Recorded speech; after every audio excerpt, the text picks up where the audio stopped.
Ready? I'm Warren Douglas. I'm a park ranger at Reelfoot Lake State Park, Northwest Tennessee. I've been a ranger for 27 years. Born and raised at Reelfoot Lake, and this young lady was asking me some questions about the earthquakes and some other items. I'm just going to go through a little bit at a time. We've already discussed some of it. Uh, Reelfoot Lake was formed by a series of earthquakes. A lot of people think one earthquake formed the lake. There were actually over 2,000 earthquakes recorded in a 4.5 month period between December 1811 and March 1812. Five of those quakes were around 8 to 8.5 on the Richter scale. That makes this the largest series of earthquakes recorded in modern day history in the lower 48 states. In other words, since we've had instruments, before we had instruments and people keeping up with what's going on in our climate, in our country, across the nation, this one right here was felt by everybody all over the United States. It rang church bells in Boston, Massachusetts. It cracked sidewalks in the Rockies that people had made. It was even felt as far south as Mexico City. So give you an idea, that was a pretty turbulent time. This area that we're in right now was pretty much Native American country. The main tribes here at that time were the Chickasaw and Choctaw, with Shawnee visiting, mostly for hunting and fishing. It wasn't settled. We hadn't expanded past the Mississippi River yet. That was a few years later before we went on our westward expansion, as far as American history goes. But those earthquakes, the only eyewitnesses were about 8 miles from where we are setting in New Madrid, Missouri. And that was a Spanish settlement at the time, and the eyewitnesses there is where you got most of your information, or get most of your information of what it was like. They said the land rode like waves on the ocean, some of them 5 and 6 foot high. Can you imagine? That's a lot. That's a lot. Yeah, and they also said that Mississippi ran backwards, especially in February and March of 1812. Basically, it didn't necessarily run backwards, they just thought it did. Really what happened, the earth fractured and this area sank on average about 10 foot, that last series of earthquakes, when it done most of it sinking. And the river was high, it's always high that time of the year. January through April, the Mississippi River is usually high. So when this sank over here, where they live is in a big bend in the river called New Madrid Bend. You can see that on the map. And when those earthquakes occurred, this land sank and that river was high, and it ran over here and filled up the hole. So it looked like it was running backwards to them. Instead of going south, it ran over here and filled up the hole. And it pretty much flooded the entire floodplain between here and Blytheville, Arkansas at that time too, because the natural levees that were cut out by the Mississippi, because we didn't have man-made levees then, all give way. They sank. Some of them changed. There were islands in the river that were there before the earthquakes, and after the earthquakes, those islands were gone and new ones were formed in other places. So it really changed the landscape at that time. You got any more questions about earthquakes, or is that the basic information you I need? think that's more than what I really needed. That's That was perfect. great, thank you. Well, I was just, that's the highlights. I could keep on. Pretty much geologists say that every 500 years we'll have a series of earthquakes like that. That was 220 years ago, something like that, 210 years ago. So we're halfway in the middle of what geologists usually predict. The problem is the fault line here is 7 to 12 miles under the surface of the earth. Goodness. And it's hard to detect. It's not like the San Andreas fault out west. It's on top of the ground. It's a big crack. They got, instruments in that fault line everywhere. You can tell how it moves, when it moves, how much it moves. This one, we can't do that. It's so far under the earth. Okay. So it's harder to predict here. So depending on which geologist you talk to, it could be 500 years, 50 years, 5 years, or 5 minutes. We don't really know. Yeah. Now, to give you an example, since you're here today, what's the day? November the 19th, is it? Yes. Today's November 19th, November the 17th, 2 days ago, about 9 o'clock at night. And you can look that up on USGS. We had a 4.0 that was about 45 miles northeast of here in southeast Missouri. Oh. And everybody here felt it just like it happened here. So that gives you an idea. We have over 300 earthquakes a year. Most of them are so small you can't feel them, you know, they're under 2.2 on the Richter scale. So the more movement you have, we're less worried about having a major earthquake. Because as long as it's moving, but if you go 3, 4, 5 weeks and you only had a 1.8, you know, you can look on your apps. USGS has like 4 or 5 different apps and track earthquakes. If you go, and you can look on there, it was probably a week or two since we had a small one. We went a week or two and we had a 4.0. Now, if we ever make it past 2 or 3 weeks, I would be worried about, you know, something stronger than that. So it's kind of a telltale on that. Reelfoot Lake's known for bald eagles. The bald eagle population here, I see that's the next question on your list there. Yeah, the eagles. Bald eagles here were, and all over the United States, were prominent. They were everywhere. We had over 40,000 nests in the lower 48s in the early 1960s. From 1960 to 1970, that population was pretty much almost put to the point of extinction in the lower 48 states, except for the Great Lakes area. The reason for that was the pesticide that we were using called DDT. DDT is an insecticide. It was sprayed in every town and city to get rid of mosquitoes, and it was wonderful for boll weevils in the cotton industry. It got rid of boll weevils. What we didn't realize is it was getting in our ecosystem, and it was making the eggs of birds such as eagles that feed in a wetland environment. And it didn't just affect bald eagles, but bald eagles, what we noticed, because that's our national symbol, and we went from 40,000 nests to 989 nesting pairs. Oh, it's crazy. So they put them on the endangered species list. DDT was banned, and from 1970 to 1981, we didn't have any eagles nests. We had our first eagle nest put back here in 1981. Part of that was after the eagle population disappeared in the late 1960s, they decided to start a hacking program where they brought in young birds from the Great Lakes and Alaska, and they raised them in 2 man-made cages, big flight cages up in the tree. We had 2 big tree houses in our forest here, and this was like ground zero for reintroducing the bald eagle to the lower 48 states. Oh, it's crazy. And what they did, they raised those young eagles. They had as little human contact, that way they wouldn't imprint, keep their natural instincts. They used a pulley system between the 2 cages. The people would walk in, the birds couldn't see where they walked in because it's in a wooded area.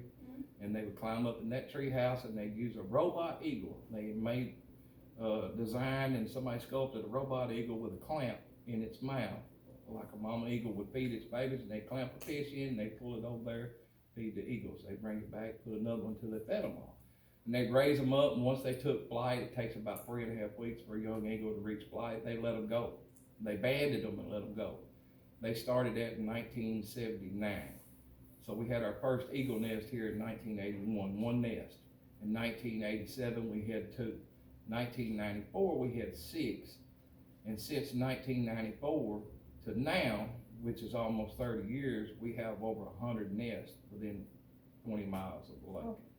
So we've got 200 adult pairs that live right here in this little section of the country. Now, if you expand out, the bald eagle population was taken off the endangered species down to threatened in 2008, 2009, somewhere in that area. So now they're just protected. They're our national symbol and doing well. I would say our bald eagle population here in this area will probably double in the next 7 to 8 years. So instead of 200 pairs, we'll have 400. And they're going to keep going. There is a carrying capacity for any animal in the environment, and we'll eventually reach it here. But pretty much nesting here at Reelfoot Lake, there's 5 within a mile of where we're sitting right now. Actually, there's 1 within 200 yards of where we're sitting. Oh, goodness. 1 nest, and pretty much they start building their nests this time of year. November, December, January, they're bringing sticks in. They begin their courtship and their mating, and they'll go on their eggs depending on how mild or how cold the winter is. Sometimes they wait till March to lay their eggs. Sometimes they lay them in late January. It just depends on how warm it is, and it changes every year. Climate's different here. last year in February, it was warm in January for the last 2 weeks of January, and it got cold right at the end. And the first 2 weeks of February, we had 12 inches of snow and 3 inches of sleet and ice that stayed on the ground, and the lake was frozen for 11 days. Oh goodness. And it didn't get above freezing for 11 days. We had low temperature, -1 was the lowest temperature. But the eagles had already laid their eggs last year, and were on the nest a week or two before they got here, because I guess they thought it was time, because of the weather. And we probably had a 60 or 70% success rate last year because of that. Some of them failed because it just got too cold and they couldn't keep up with it. And that happens. That's not that's not unusual. Every 3 or 4 years you'll have a weather event. I know 4 years ago it was thunderstorms that blew nests out of the trees in late February and early March, which is not unusual for that time of the year either. So that's pretty much where we're at with eagle's nest right now. They'll lay 1 to 3 eggs. They'll sit on their eggs for about 31 to 33 days. Once they hatch, it takes 3.5 months. When they fledge, they don't get their white head and white tail till they're about 5 years old. Once they get 5 years old, they'll pair up, and they usually mate for life. Males and females look alike. You can't tell them apart unless they're sitting on a limb side by side. Females usually about 20% larger. And that's because of the egg capacity and nesting. She's just bigger. Okay, let's come on down to the water levels. Could you tell me a little more about why they've been reducing recently? You talking about as far as water level here? Yeah, in the lake. Where did you see reducing at? I'm trying to pinpoint why you got reducing. Well, we were just out on the lake. And it was down like 3 to 4 feet. Off the trees, because you could see where it was like. All right, what you're seeing there is the watermarks from an exceptional flood we had in 2011 and again in 2019. Actually, the lake right now is just 3 inches below normal, which is pretty much normal for this time of year.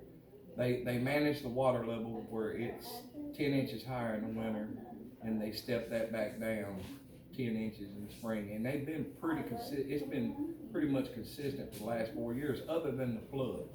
The flood made it 3.5 to 4 foot higher those 2 years, and that's what put those watermarks on the tree. Okay. So right now, the one at the bottom you're seeing, it's about that. There's 3 rings on those trees right now. The one that's about right here, that's normal. Okay. And the only reason it's not there because they held the water down an extra month this year because they get the crops out.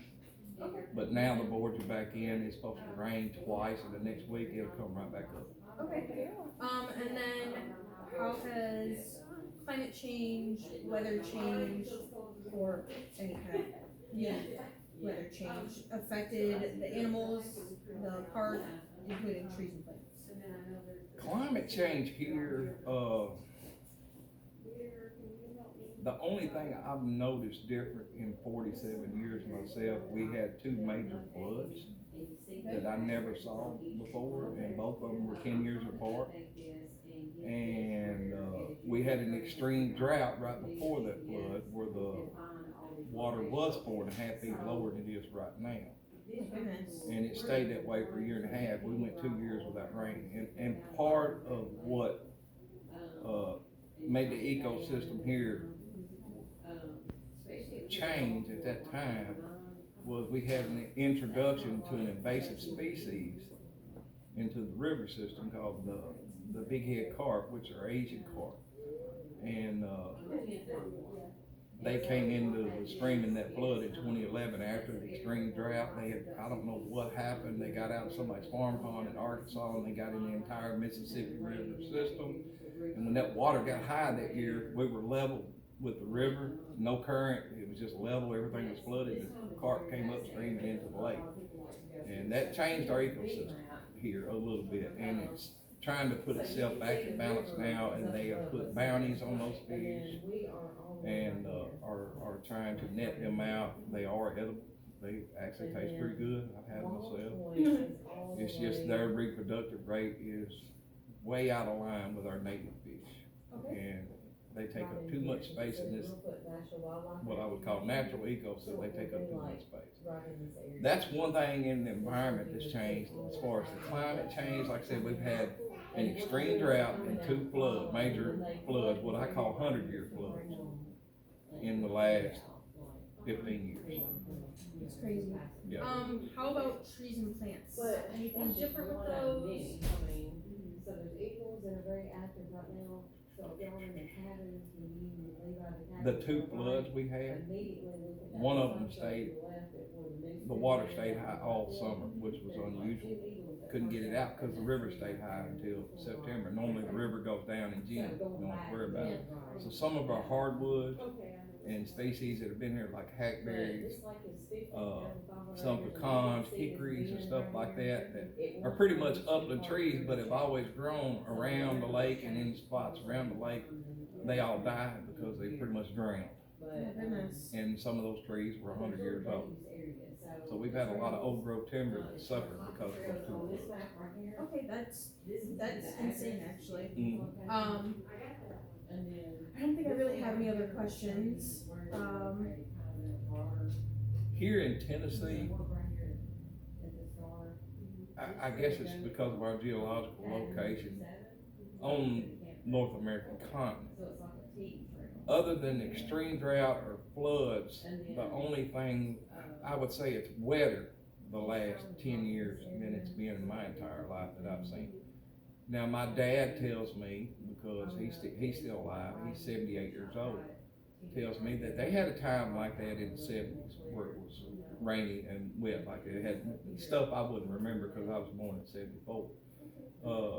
But he said there was a time that they had that, and he said, and he can remember when he was a kid, about 25, 30 years before that, there was another time like that. So the cycle of high water, floods, and droughts, it's been pretty consistent here. It's just they're getting a little more extreme now. Okay, that's very interesting. I think that completes everything that I had questions about. So I think the last thing is just to have you sign. Okay. Yeah. Up at the top on the line, and then I just have to get a picture of you after that. Oh no, I don't take pictures. And then where it's right here, you go back to the left on 22, left on 157. There's no visitor center there, but on down. Normally when I sign something, you can't read it, so I took my time there. Oh, thank you. Because I have to sign so much stuff every day. Yeah. Alrighty, I think we can stop the video and then we just gotta get a picture.